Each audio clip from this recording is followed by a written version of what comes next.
आपने नोट किया होगा, वैसे तो ये त्योहारों का मौसम है, लेकिन हमारे देश में पिछले कई दिनों से बड़ा नकारात्मक माहौल बना हुआ है। माहौल ऐसा लगता है कुछ ठीक नहीं है।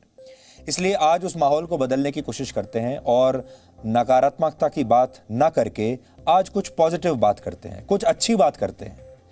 भारत के पूर्व राष्ट्रपति और महान वैज्ञानिक डॉक्टर एपीजे अब्दुल कलाम ने कहा था कि अगर आप अपनी ड्यूटी यानी कर्तव्य को सैल्यूट करेंगे तो आपको कभी किसी और व्यक्ति को सैल्यूट करने की जरूरत नहीं पड़ेगी।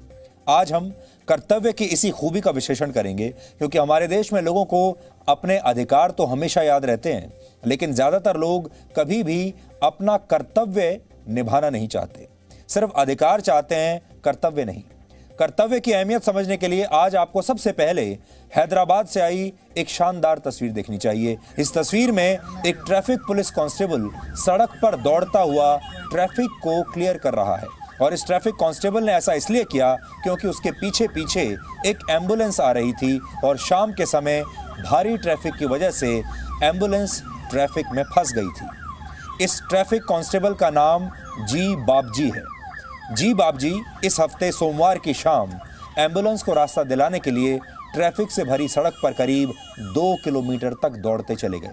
आप ये वीडियो देखिए, इससे आपको समझ में आएगा कि जो लोग अपने कर्तव्य के नाम पर दौड़ भाग करने का सिर्फ दिखावा करते हैं, उनमें और सच में अपना कर्तव्य निभाने वालों में असली फर्क क्या होता है।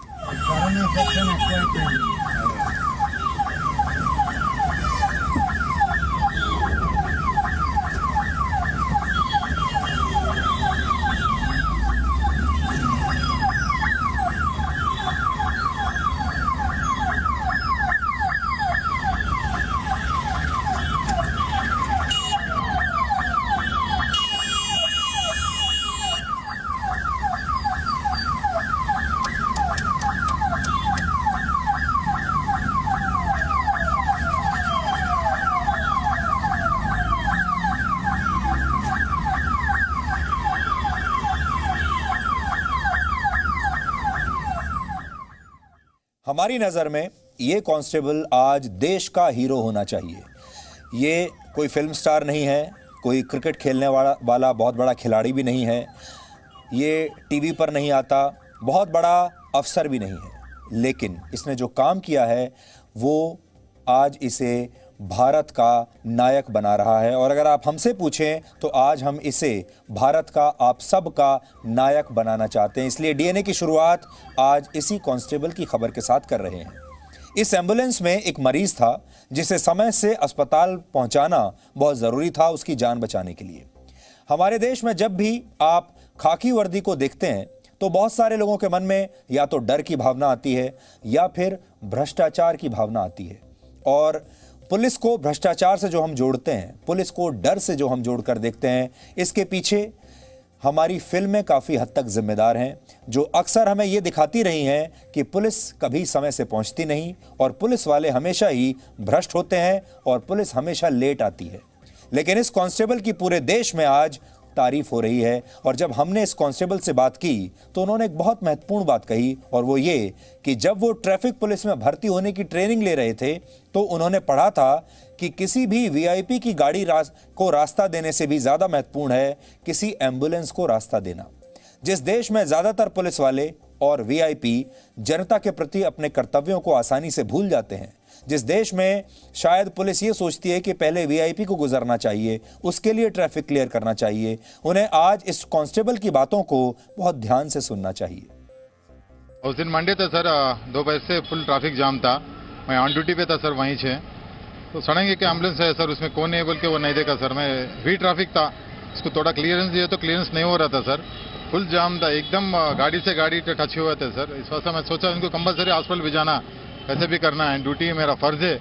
चलिए हमारा traffic police, Hyderabad traffic police का मेन इंटेंशन भी वही है सर, हर एक पब्लिक सेफ साइड में घर को जाना है बोल के, वही थर्ड में हम लोग वो एम्बुलेंस को लेके भागा सर। मैं तो ये आपको पता चला कि एम्बुलेंस में कौन था, कोई पेशेंट क्या कहाँ जा रहे थे, वो रास्ता क्या था वो बताइए sir. I don't know sir, कहाँ जा रहे कैसे नहीं मालूम, जस्ट एम्बुलेंस सर।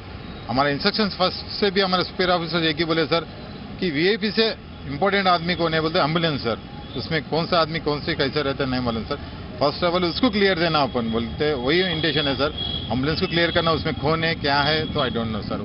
हैप्पी हुआ सर, लास्ट में उसको पूछा भाई ओके ओके बोलता driver, okay sir thank you sir बोल के बोले, वहाँ पर जो पब्लिक है ना उन्होंने भी अप्रिशिएट करे sir, very good job sir बोल के। जब ये सांस हो रहा था सर, हैप्पीनेस से घर को आया, किसी से भी शेयर नहीं करे sir, with my family only. अच्छा, मेरा वाइफ, मेरा मदर एंड तो डॉटर। इसके पहले ये सबसे आपके कैरियर में क्या ये सबसे जो है इम्पोर्टेंट इवेंट था, या फिर इसके पहले भी आपने ऐसे कुछ काम किया है? ऐसा कुछ काम बहुत किया है सर, मगर ये इवेंट बहुत मेमोरेबल है सर। हमारा सुपीरियर ऑफिसर और उन लोगों जो बता रहे केटीआर सर और हरीश राव सर, इससे ज़्यादा क्या हो सकता सर। एक छोटा कांस्टेबल हूँ सर मैं, जिंदगी भर रिमेंबर रहेंगे सर मेरा। आपने एक बात नोट की, आज का समय ऐसा है कि बड़े से बड़े सफल लोग जो बड़े बड़े पदों पर बैठे हुए हैं, जो बड़े बड़े स्टार हैं, सब तनाव में दिखाई देते हैं। किसी के चेहरे पर मुस्कुराहट नहीं है, लेकिन इस कांस्टेबल के चेहरे पर एक अजीब सा सुकून आपको देखने को मिला होगा। इस कांस्टेबल के चेहरे पर एक अजीब सा एक संतुष्टि का भाव आपको देखने को मिलेगा, जो अब कहीं देखने को नहीं मिलता। ये मुस्कुरा रहा है, ये संतुष्ट है, इसके चेहरे पर सुकून है, और सबसे बड़ी बात, ये कांस्टेबल खुश है। ये बात आज इस कांस्टेबल से पूरे देश को सीखनी चाहिए कि अगर आप अपना कर्तव्य खुश होकर निभाते हैं और दूसरों के लिए निस्वार्थ भाव से सोचते हैं, सेवा करते हैं, तो आपके चेहरे पर भी ऐसा ही तेज आएगा, आपके चेहरे पर भी ऐसा ही सुकून और ऐसी ही खुशी आपको देखने को मिलेगी। और आप तो जानते हैं कि आजकल का जो मीडिया है, वो पुलिस में भी अगर किसी से बात करता है तो पुलिस कमिश्नर से नीचे किसी से बात नहीं करते। आज का मीडिया सिर्फ बड़े नेताओं के पीछे भागता है, आज का मीडिया सिर्फ बड़े बड़े फिल्म स्टार्स के पीछे भागता है, या फिर खिलाड़ियों के पीछे, क्रिकेटर्स के पीछे भागता है, न्यूज़ मेकर्स के पीछे भागता है। ये आदमी खुद कह रहा है मैं तो एक छोटा सा कांस्टेबल हूँ, ये न्यूज़ मेकर नहीं बन सकता। ये मीडिया ने जो एक लाइन खींची है, उस लाइन के हिसाब से, उस बेंचमार्क के हिसाब से ये न्यूज़ मेकर बन ही नहीं सकता। लेकिन आज हमने इस परंपरा को तोड़ने की कोशिश की है, और हम चाहते हैं कि आप सब इस कांस्टेबल को, इसके जज्बे को आपको सलाम करना चाहिए। और देश भर में अगर सारे पुलिस वाले, देश भर में सारे कर्मचारी, चाहे वो किसी विभाग के हों, अगर ऐसे हो जाएंगे तो आप सोचिए ये देश रहने लायक हो जाएगा। जब आप सड़क पर किसी एम्बुलेंस को रास्ता नहीं देते तो उसका नतीजा क्या होता है, इसे आपको एक आंकड़े के जरिए समझना चाहिए। वर्ष 2016 में देश भर में 1,46,000 से ज्यादा लोग सड़क दुर्घटनाओं में मारे गए थे, और इनमें से 30% लोगों की मौत इसलिए हो गई थी क्योंकि इन्हें अस्पताल ले जाने वाली एम्बुलेंस कहीं ना कहीं जाकर ट्रैफिक में फंस गई थी और ये समय पर अस्पताल पहुंच नहीं पाए। इसी तरह भारत में हार्ट अटैक के 50% मामलों में मरीज सिर्फ इसलिए देर से अस्पताल पहुंचते हैं क्योंकि या तो उन्हें समय पर एम्बुलेंस नहीं मिलती, और अगर एम्बुलेंस मिल भी जाती है तो वो ट्रैफिक में फंस जाती है। यानी लोग एम्बुलेंस को रास्ता देने का अपना कर्तव्य कभी नहीं निभाते, और हर घंटे एक ना एक व्यक्ति की सिर्फ इसी वजह से रास्ते में ही मौत हो जाती है। कर्तव्य का बोध अनुशासन से आता है। भारत में भले ही अनुशासन की बहुत कमी हो, लेकिन दुनिया के कई देश ऐसे हैं जहां ऐसा नहीं है, लोग अनुशासित हैं। आज आपको एक ऐसे देश का उदाहरण हम देना चाहते हैं जिस देश के साथ आजकल हमारी दुश्मनी चल रही है। उस देश का नाम है चीन। लेकिन अगर भारत चीन जैसे देश को हराना चाहता है तो जो सबसे पहली चीज हमें चीन से सीखनी होगी वो है अनुशासन।